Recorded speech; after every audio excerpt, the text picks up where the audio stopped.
Hello and welcome back to the Faceless Man USA channel. I am the Faceless Man. So our first video for this channel is going to be kind of light. I'm not going to go really into politics or anything like that or anything heavy. This is about what Star Wars means to me, basically my love for Star Wars, and why I'm somewhat disappointed in the direction it's been going in the last, 5 years. So to begin, I was born in late 1975, and so 1977, May 1977, when Star Wars hit theaters, I was obviously way too young to see it.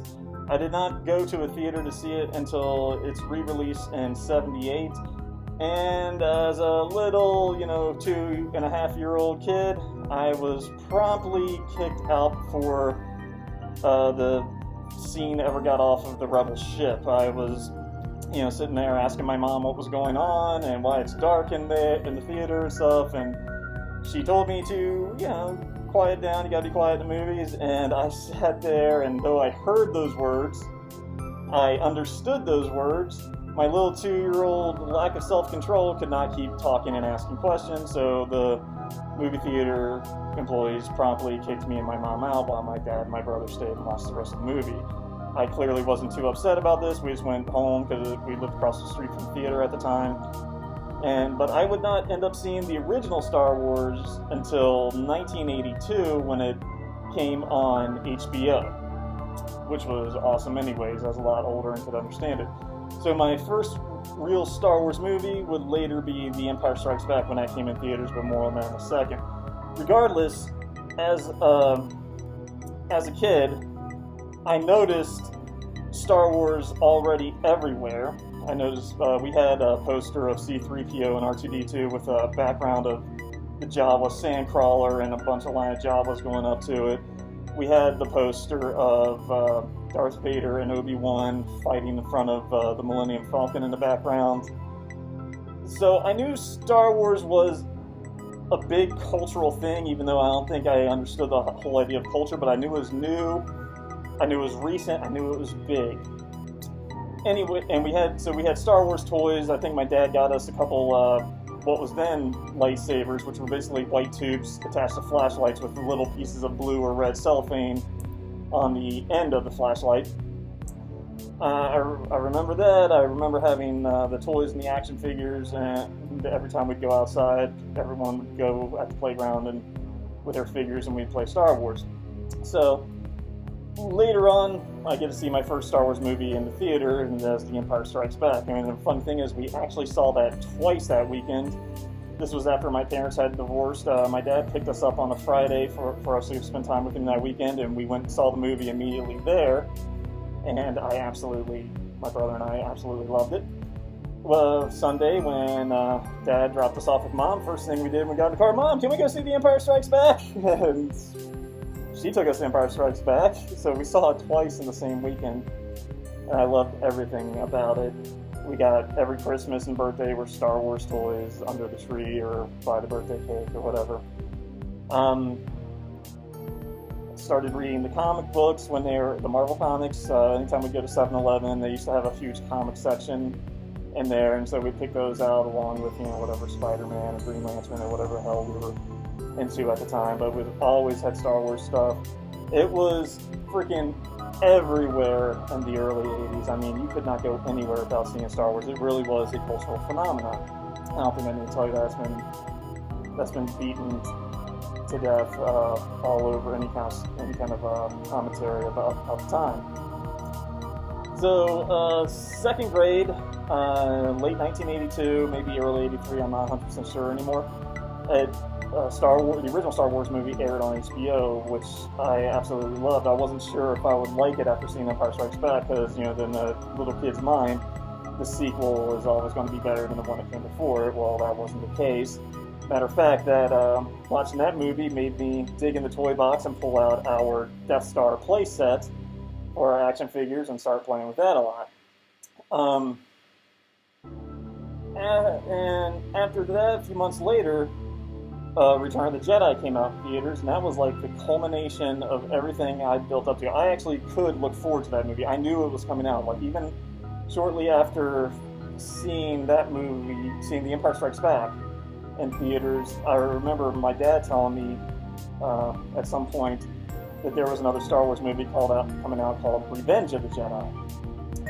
So I was always talking to my second grade best friend Vinny about, we're going to go see Revenge of the Jedi, stuff like that. Well, later on during spring break of that year, I'm at my grandmother's house, and I see the commercial for Return of the Jedi, and I see that awesome green lightsaber light up, which I didn't think could ever possibly exist. Once again, kids' minds. Anyways, we see Revenge of the Jedi. I loved every second of it. Got even more Star Wars toys that year for Christmas and my birthday. On my birthday, I got my first lightsaber. It's called the Force lightsaber. And these were big, huge tubes that had holes in the top of them and had holes in the hilt. So when you swung it around, if you did it slowly, it'd go. Of course, when you swing it real hard like that, it goes woo! So, I don't know, it was cool. And the cool thing about that was it was a green lightsaber. Now, if you know any history about the Kenner action figures and Kenner Star Wars toys, very rarely did they actually have blue. For some reason, when it came to the lightsabers, there was always Darth Vader's little red telescoping lightsaber on the figure. And Luke always came with a yellow lightsaber. The only one who ever came with a blue lightsaber was Obi-Wan Kenobi, and his was a little blue telescoping lightsaber. And when they first came out with the Force lightsabers, it was the same thing. It was a red tube for Darth Vader's lightsaber and a yellow tube for Luke Skywalker's lightsaber. So naturally, when they finally came out with a correct color for Luke, I just thought that was the coolest thing in the world. Anyways, so a few years later, by 1985, Star Wars toys had kind of started crapping out in the sales department. They stopped making them. Everyone was into G.I. Joe, as was I. I had tons of G.I. Joes and eventually tons of Transformers as well. We just kind of moved on as kids do. They go with whatever trend is new. And Star Wars faded out, but I'd always heard rumors, because by this time I understood the titles of the movies, the Episode 4, Episode 5, Episode 6, so I always knew there would be a 1, 2, and 3 at some point. But we always wondered when that would happen. So from the late 80s to 1991, there was absolutely no Star Wars anywhere. You might occasionally find, go to Toys R Us and find discounted toys like the B-Wing or the TIE Interceptor or something like that, which I got both of them. But, other than that, there really was no Star Wars. I think the Marvel Comics line stopped at 1985 or 86. I only had a few of those. And then, like I said, nothing. But I always heard those rumors. And in 1991, when Timothy Zahn came out with his Heir to the Empire novel, actually it was 1990. I didn't buy it until 91. No, it was 91 now that I think about it. I remember seeing it in the store when I went that summer. So it was 1991 it came out. I went and got, a few months later, I ended up buying that novel. And then just other Star Wars novels kept coming out. So people like me were keeping Star Wars alive by buying these products under the hope that one day there would be new movies. 94, 95, they started, the hubbub started talking about the new Star Wars movies coming out, Cinematech or Cinema something, some damn magazine, some pop culture magazine about films and geek stuff before it was called Geek Stuff. Came out talking about these new movies. Then, I knew something was up when in 1997 when the special editions of the Star Wars movies came out. I was like, George Lucas is making this and putting new effects in it. He's ready to make his Star Wars movies. And shortly after, Star Wars Insider and a few other magazines, I think it's called Star Wars Galaxies magazine, started telling people these movies are coming out, and they showed the first issue or the first photos from the set of what would end up becoming The Phantom Menace. And basically, we had to shoot. Okay, I'm gonna cut that part out. Our hopes were fulfilled. We got eventually, from 1999, 2002, and 2005, we got 3 new Star Wars movies. And though, as history will show us, they didn't live up to what we wanted them to be, regardless, it was George Lucas telling his story, and they were, he was building up, he built up the universe, and those movies were pretty much either the #1 or #2 highest grossing films of their respective years. Now, they ended in 2005. We were told Star Wars was done. Then 2008, Clone Wars, the TV series, comes out. And so Star Wars wasn't quite as dead as we thought. It went to TV, and the Clone Wars TV series, as anyone who's watched it, is a phenomenally excellent show. They really built up and fixed, I don't want to say they fixed a lot of the problems, but they've kind of fixed a lot of the characters in the prequel films, because it takes place between Attack of the Clones and Revenge of the Sith. And it really made Anakin, it just showed Anakin and Obi-Wan's actual friendship, which I felt was not really played upon in the films. And it just really improved upon Star Wars in many ways. So needless to say, Disney buys Star Wars in 2012. They start saying we're going a new trilogy. Everyone gets excited. I was a little apprehensive about it because I was like, well, I don't want, Miley Cyrus to be the next person who, because she was a huge Disney person at the time, to be the next, Princess Leia type character. I don't want, Zac Efron and, all these Disney kids to be, I didn't want it to be Disney-fied, basically. Force Awakens comes out, that's when I knew there was a first problem in it. When they were first showing the production art, and they had stormtroopers and TIE fighters in it, and while the production art was beautiful and it looked very Star Wars, I was like, why are we going back to stormtroopers and stuff like that? I thought the Empire was destroyed.